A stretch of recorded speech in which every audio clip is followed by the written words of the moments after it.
تا ته پته وي نو په ټوله دنیا کې په انګریزي ژبه کې تعلیم دی نو تاسو بیا په خپله پښتو ژبه کې تعلیم ولې غواړئ؟ جی اولنۍ خبره خو ده چې دا بالکل دروغ دی. پوره دنیا چې څومره هم ترقي یافته ملکونه دي هغوی ته په خپله ژبه کې تعلیم ملاویږي. څومره چې ترقي یافته قومونه دي هغوی ته په خپله ژبه کې تعلیم ملاویږي.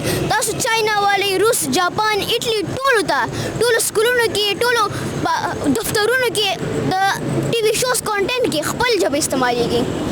مونږ غواړو چې مونږ ماشومانو ته مونږ ته په پښتو ژبه کې تعلیم راکوي. دا زمونږ خپله ژبه ده. ماشوم ته د اولنۍ ژبه هغه چې اولنۍ ژبه زده کوي هغه د مورنۍ ژبه وي. ژبې زده کول غلطه خبره نه ده. ژبې زده کول هم پکار دي خو په ژبه زده کول او په ژبې کې زده کړه کول دغه کې ډېر فرق دی. مونږ ته پکار دی چې مونږ په ژبه زده کړو، ژبې کې زده کړه نه کوو. مونږ ته په خپله ژبه کې تعلیم راکوي. مونږ ته چې دی که نه په سکول کې نن سبا چې کوم زموږ پیریډونه دي ساینس، هسټري، نور وغیره زموږ چې کوم کتابونه دي هغه دې مونږ ته په پښتو کې یو انګلیش کتاب کافي دی مونږ دپاره. اول دې په مونږ باندې ژبه زده کړي ایز ا لینګویج مونږ ته دا راکړي. نننۍ مظاهره مونږ خپله ژبه کې بنیادي زده کړې په هکله کړې ده. په خپله ژبه کې هر انسان پرمختګ کولی شي، هر قوم په خپله ژبه کې پرمختګ کولی شي. څومره چې د نړۍ پرمختللي قومونه دي ټول په خپله ژبه کې زده کړه کړې او پرمختګ یې کړی دی. او په خپله ژبه په پښتو ژبه کې تعلیم اسان دی. دا زموږ بنیادي حق دی او په ټوله دنیا کې خلک خپلو بچو ته په خپله ژبه کې زده کړه ورکوي. نننۍ غونډه د تعلیم اهمیت او ضرورت په هکله کومې چې ماشومانو چغې ووهلې او د ژبو نړیواله ورځ هم ده.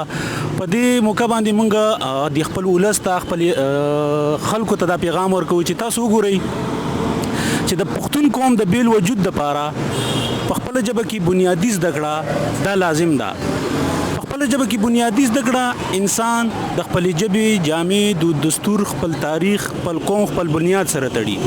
په خپله ژبه کې بنیادي زده کړه د یووالي او د امن سبب ګرځي. په خپله ژبه کې بنیادي زده کړه د پرمختګ او په نړۍ کې د اسکې غړۍ ژوند ضمانت دی. تاسو وګورئ په نړۍ کې ښکاره مثالونه شته دي موږ سره. چین، جاپان، روس، فرانس د دې بله ملکونه دي چې هغوی په خپله خاوره خپلو ماشومانو ته په خپله ژبه کې بنیادي زده کړه ورکوي. هغې ترقي یافته هم دي، پر امن هم دي، یو متحد هم دي او په دنیا کې یو خوشحاله ژوند تېروي. نو موږ هم د دې نړۍ اوسېدونکي یو. موږ هم خپله خاوره لرو، خپله ژبه لرو، خپل قوم لرو، خپله ډي ان اے لرو. موږ هم دا حق لرو چې په خپله خاوره خپلو ماشومانو ته خپله ژبه کې بنیادي زده کړه ورکړو او چې په نړۍ کې د یو ښایسته هوسا او د یو ښایسته ژوند مالکان شو. مننه. خوشحاله.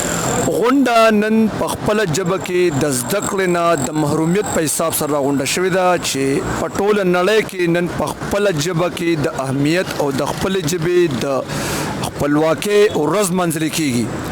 دا ورځ په نړۍ کې په دې توګه لمانځل کېږي یا په دې احساس لمانځل کېږي چې د نړۍ هر قوم ته، هر ماشوم ته په خپله خاوره د خپلې ژبې د رسمي کولو پوره حق دی.